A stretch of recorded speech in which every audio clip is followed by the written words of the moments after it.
भारतीय संविधान और राज्य व्यवस्था की कक्षा में आप सभी प्रतियोगी छात्रों का स्वागत है। आप सभी लोग भारतीय संविधान और राज्य व्यवस्था से अभ्यास प्रश्नों का अध्ययन कर रहे हैं। इन अभ्यास प्रश्नों की कड़ी में आज हम जिस अभ्यास खंड का अध्ययन करेंगे वह है अभ्यास खंड 31। इस अभ्यास खंड में हम प्रधानमंत्री और मंत्रिपरिषद से संबंधित कुल 20 प्रश्नों को देखेंगे, उसके सही उत्तर को तलाशेंगे तथा उसकी व्याख्या और विश्लेषण करेंगे। तो आइए हम प्रारंभ करते हैं अभ्यास खंड 31। अभ्यास खंड 31 का 41वां प्रश्न है कि जय जवान जय किसान का नारा किसने दिया? ए अटल बिहारी वाजपेयी, बी चौधरी चरण सिंह, सी जवाहरलाल नेहरू, डी लाल बहादुर शास्त्री। तो जय जवान जय किसान का नारा लाल बहादुर शास्त्री ने किया था। लाल बहादुर शास्त्री जो थे ये भारत के दूसरे प्रधानमंत्री थे। प्रश्न संख्या 42, निम्नलिखित में से कौन सही सुमेलित नहीं है? 4 विकल्प हैं, चारों विकल्पों में प्रधानमंत्रियों के नाम हैं, उनके समाधि स्थलों के नाम हैं। कौन सा समाधि स्थल जो है वह सही सुमेलित नहीं है? ए जवाहरलाल नेहरू शांति वन, एल बी शास्त्री यानी लाल बहादुर शास्त्री विजय घाट, सी इंदिरा गांधी शक्ति स्थल, डी राजीव गांधी कर्मभूमि। यही जो है इसमें गलत है, सही सुमेलित नहीं है। विकल्प संख्या आपका डी जो है आपका सही हो जाएगा। राजीव गांधी से संबंधित क्या है? वीर भूमि, कर्मभूमि नहीं बल्कि वीर भूमि। कर्मभूमि जो है मुंशी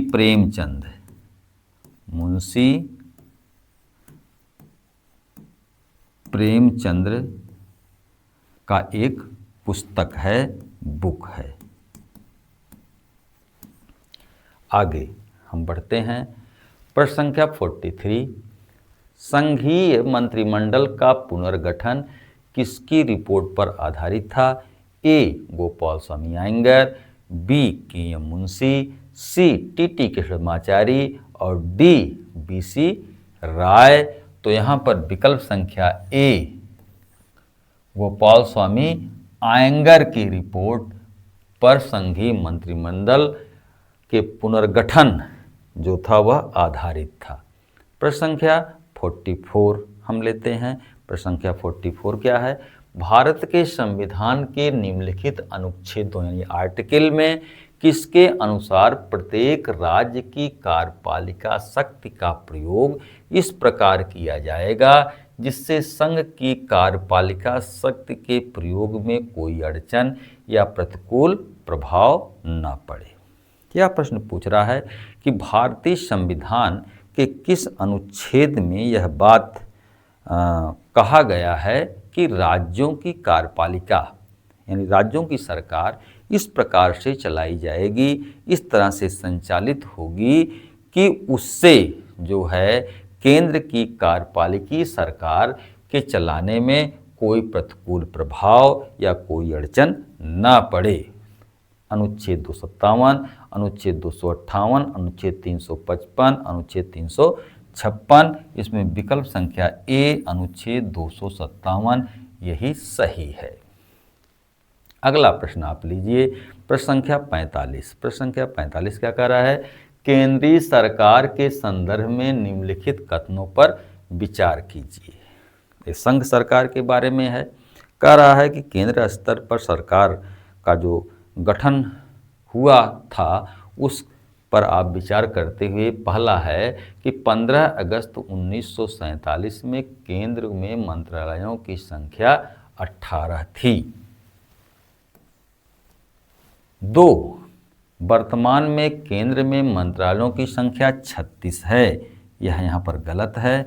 वर्तमान में केंद्र के मंत्रालयों की संख्या 55 से लेकर के 58-60 तक है।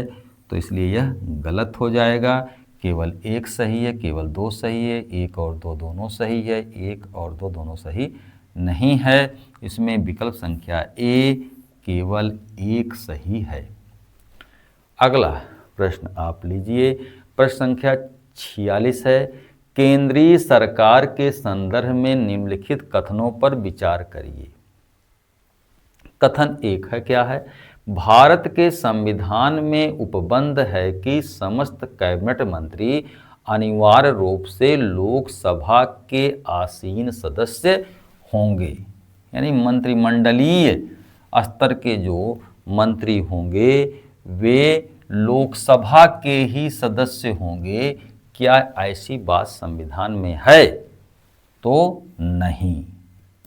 तो संविधान में क्या बात है? संविधान में कहा गया है कि जो मंत्री होंगे वे संसद के सदस्य होंगे, चाहे वे लोकसभा के हों या राज्यसभा के हों, और बाहर के भी हो सकते हैं।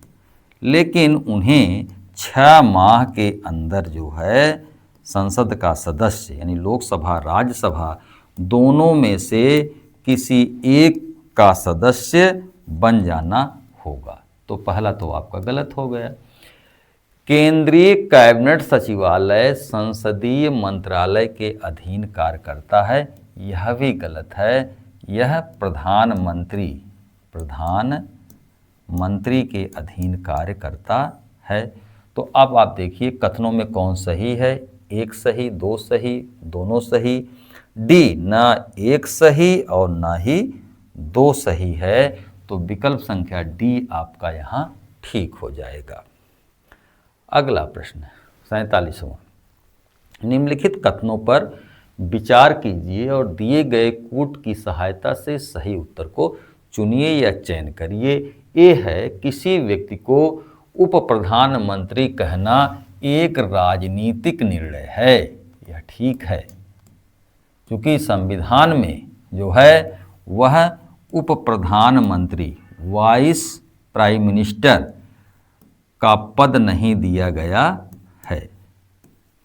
तो आप यहाँ पर देखिए तो उप प्रधानमंत्री का जो पद है एक राजनीतिक निर्णय है, वह उसे प्रधानमंत्री का कोई अधिकार प्रदान नहीं करता है।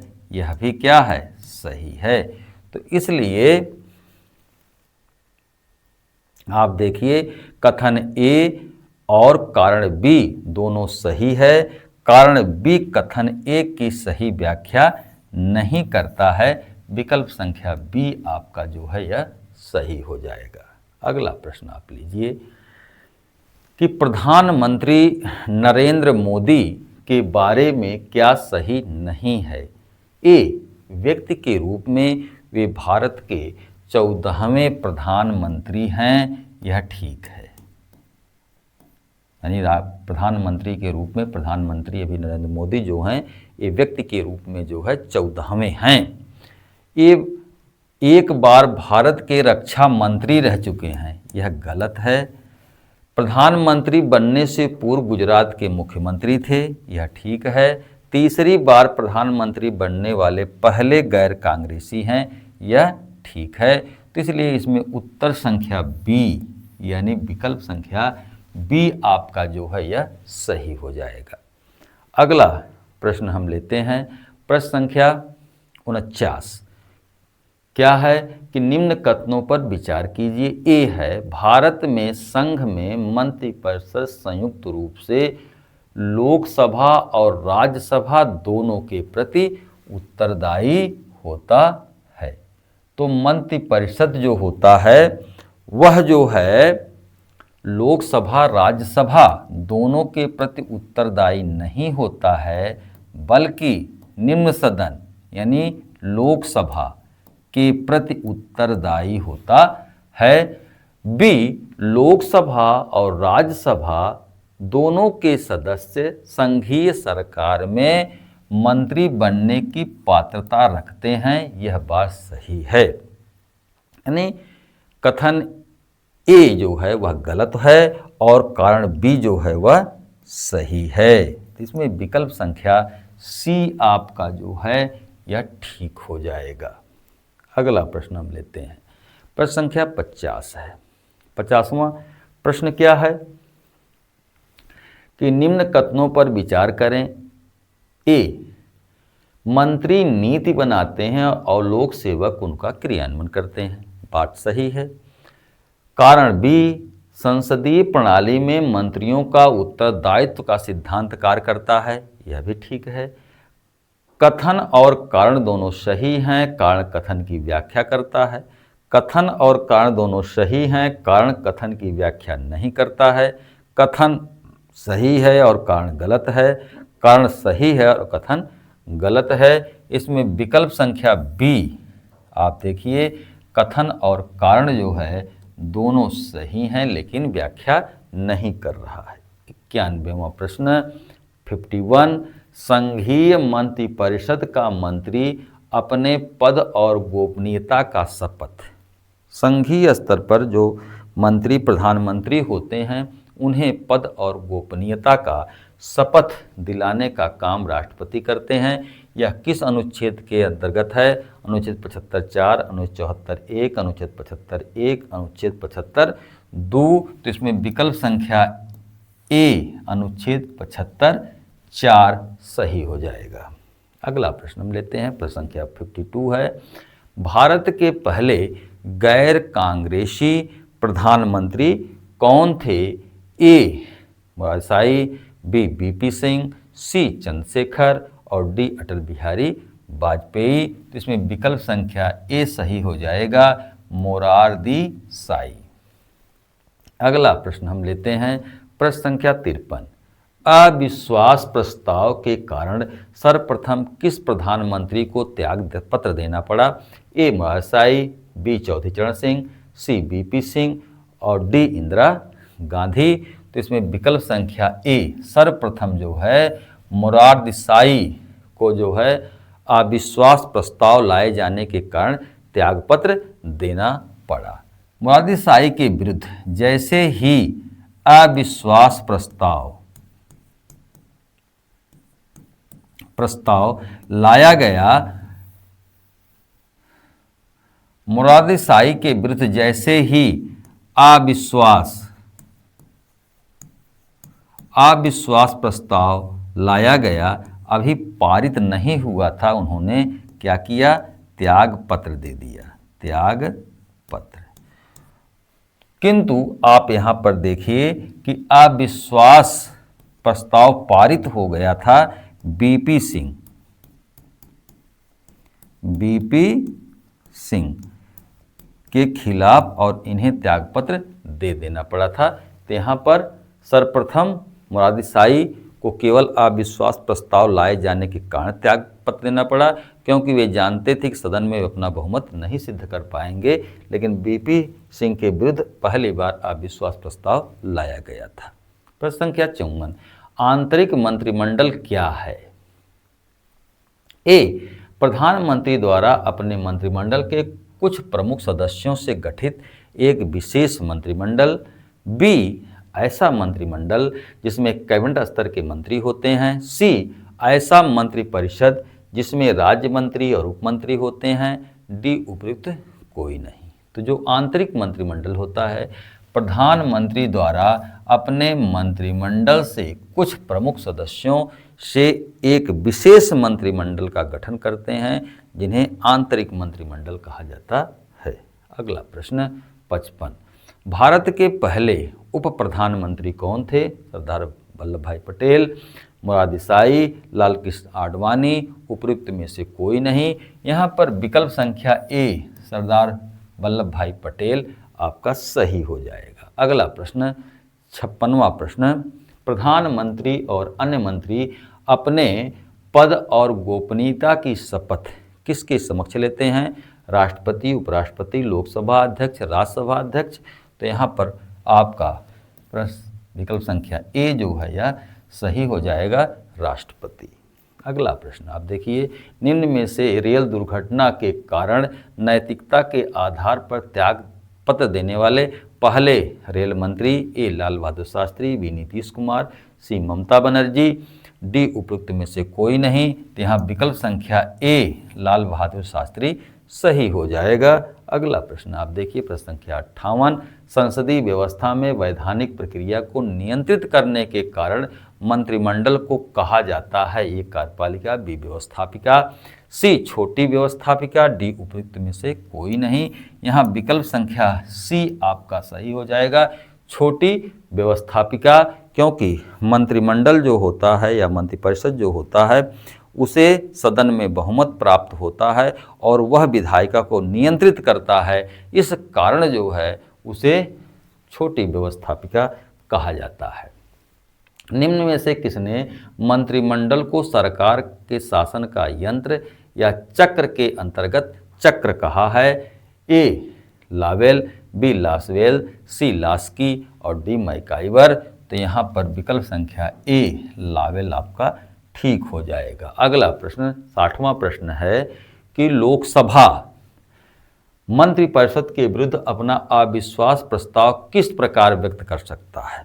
ए मंत्रिपरिषद की नज़र में महत्वपूर्ण बिल या प्रस्ताव की अस्वीकृत करके, बी अविश्वास प्रस्ताव पास करके या मंत्रिपरिषद के विरोध के बावजूद किसी गैर सरकारी सदस्य द्वारा प्रस्तुत बिल या प्रस्ताव को स्वीकृत करके, बजट मांगों को अस्वीकृत या उसमें कटौती करके, डी उपयुक्त सभी प्रकारों से, इसमें उपयुक्त सभी प्रकार से। यदि मंत्रिपरिषद के नज़र में कोई बिल है, कोई विधेयक है संबंधी या कोई प्रस्ताव है, अगर संसद उसे जो है अस्वीकृत कर देता है तो भी जो है अविश्वास एक तरह से व्यक्त हो जाता है, या अविश्वास प्रस्ताव जो है पारित किया सदन या फिर किसी गैर सरकारी द्वारा प्रस्तुत बिल या प्रस्ताव को स्वीकृत करके और बजट मांगों के प्रस्ताव को स्वीकृत या अस्वीकृत करने पर भी जो है अविश्वास प्रस्ताव मंत्रिपरिषद के खिलाफ पारित हो जाता है। तो इस तरह से आपने 20 प्रश्नों का अध्ययन किया। मिलते हैं अगली कक्षा में। धन्यवाद।